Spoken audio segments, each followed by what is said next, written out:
Transferring to a selective high schools in year 8 to 11 is a complex and highly competitive process. Unlike the standard Year 7 selective school applications, which is managed by the New South Wales Department of Education, transfers after Year 7 are administered directly by the individual schools that you're applying into. This essentially means that there is no universal exam or standardized criteria that all schools have to follow in years 8 to 11 entry. Instead, students must navigate a variety of unique school policies, deadlines, and admission requirements. Typically, most selective high schools require applicants to sit a competitive entrance exam and submit a comprehensive application, including academic reports, documentation of extracurricular activities, and evidence of academic competitions in terms of their achievement, whether it's in the last year or the last 2 years. The two most common exams that are used across selective high schools in New South Wales are the ASA-HAST exam, which is the Higher Ability Selection Test, and the EduTest exam. While similar in structure, HAST is more academically intensive and is preferred by certain government selective schools.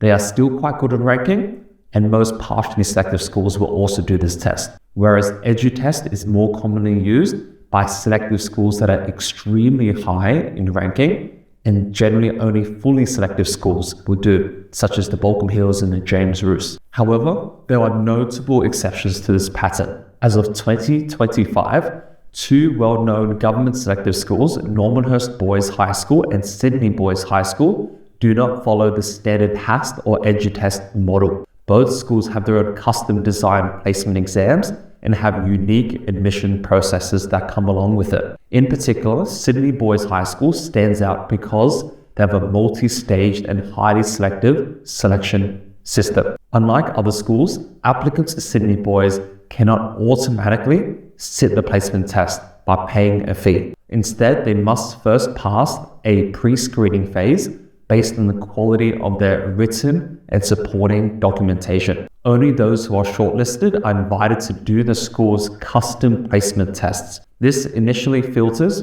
and weeds out the weaker candidates early on and allows the school to focus more on a narrower and highly competitive group of applicants. The strength of a school's application to Sydney Boys High School is generally assessed across several different areas. Academic performance plays an important role, of course, with the selection committee carefully reviewing school reports from the most recent 12 to 18 months. However, marks alone are not enough.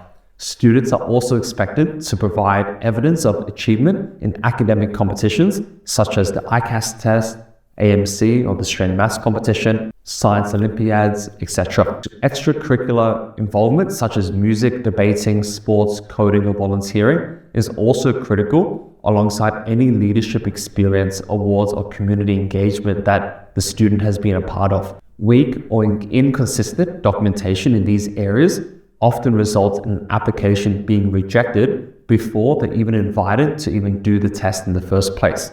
In contrast, a well-rounded competitive application increases the likelihood of being shortlisted for the test. Sydney Boys High School is particularly worth considering for Year 9 entry. Year 9 is when the school has the most vacancies available in Years 8 to 11, largely due to students leaving the school at the end of Year 8 for private school scholarships or international relocations, but they also have an additional class only for that year. As a result, it is the year in which Sydney Boys allows the largest group of shortlisted students to take the placement tests. Because the school screens applications first and only allows selected candidates to even do the exam at their school, the total number of applicants sitting the exam is relatively lower compared to other selective schools, which allows everyone to do the test, irrespective of whether their reports are good or not, as long as they pay a fee. This means students who sit the Sydney Boys High School entrance exam are competing against the smaller, more filtered cohort. From a strategic point of view, this significantly increases a student's chance of being successful, provided the supporting documents are fairly strong and they perform well in the entrance exam, of course. Applications to Sydney Boys are assessed with pretty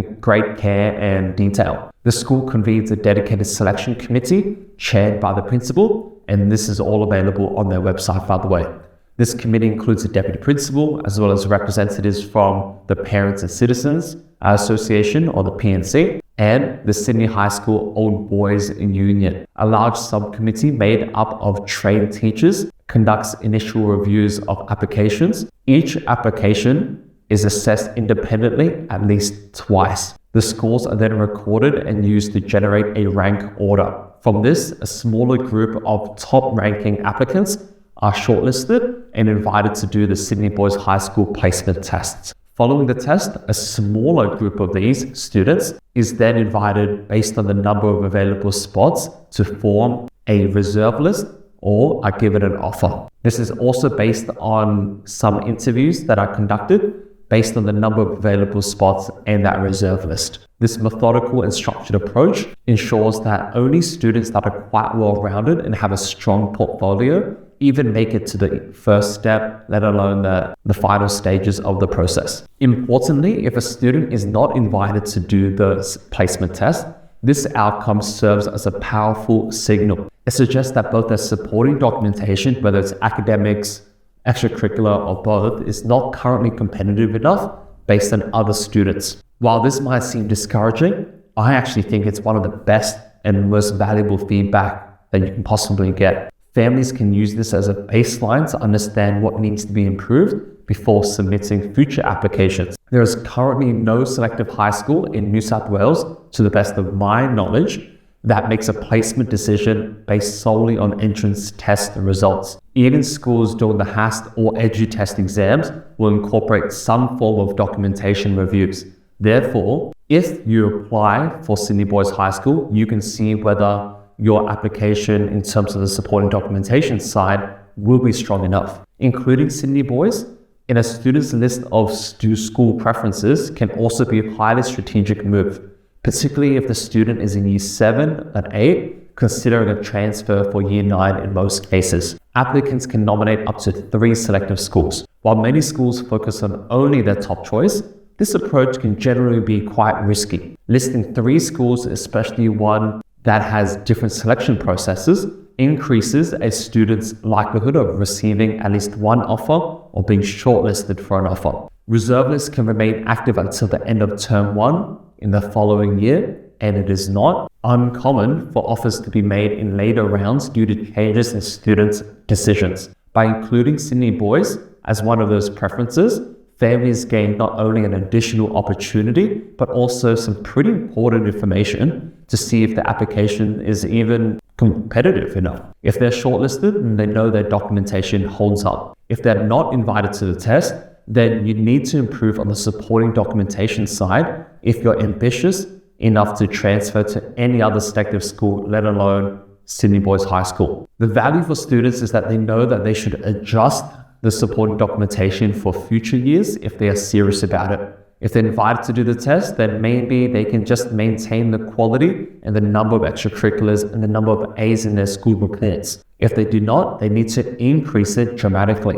The extent of it will really vary, but I've made another video that highlights what a strong supporting documentation should generally look like, whether it's from an extracurricular perspective or whether it's from a school report perspective. Considering there is only about 150 or so students looking to transfer each year, give or take, depending on the school, the test itself is one challenge, but there are just so few spots available, meaning every little bit can make a big tangible difference. Students who are looking to only study for 2 weeks for this exam and expect to make it in are quite unrealistic, especially when you compare it to lots of students in Year 6 trying out for Year 7, and they generally prepare in Years 4 or even in Year 3 in some instances. That is why male students, especially in Years 7, 8, and 9, should try for Sydney Boys High School. Not necessarily to just make it in the particular school, but if they have 3 options to choose from, why not just put it in as one of the options to see what kind of level you're at. If you're a female, obviously that won't work, as Sydney Boys is an all-boys high school, and there's no other co-ed or single-sex female school, which is invitation only when it comes to the entrance exam for Year 8 to 11. It's the same principle for those parents who don't put down 3 options where you can go for it. by only trying out for one school, the odds are significantly reduced as opposed to trying out for 2 or even 3 schools. We have told students that to do this approach, and to their surprise, quite a few are successful making it in due to their strong basics and the application being quite strong. So just last year in 2024, we had 4 students make it in for Year 9 entry for Sydney boys when they had that extra class, when we realistically wanted to try out for other schools like Penrith or Girraween in years 10, 11. None of them strictly aimed for Sydney boys either, which was pretty nice for us to take about 10% of the entry spots for Year 9 for Sydney boys, since there's a maximum of about 30 spots available when we account for that extra class given no other school students leave the school. In summary, while transferring schools between Year 8 to 11, it can be quite demanding. It remains achievable with the right preparation mindset. I think the best approach is to just be extremely well-rounded, not just study for the test, but make sure you have a really strong application. And for male students, especially in Year 7, 8, or even 9, you should put down Sydney boys as one of the options, just to sort of see whether your application stacks up for Sydney boys or other schools. There's really not much to lose unless you're really serious about other options and you can't afford to put Sydney boys as a consideration. Depending on the outcome, if you're invited to do the test, you can adjust accordingly. And if you're not invited, then obviously your reports or something else kind of sucks. So you got to improve it for future years. Thank you so much. And I hope you enjoyed the next video. Like and subscribe if you haven't already, and I'll see you next time. Bye.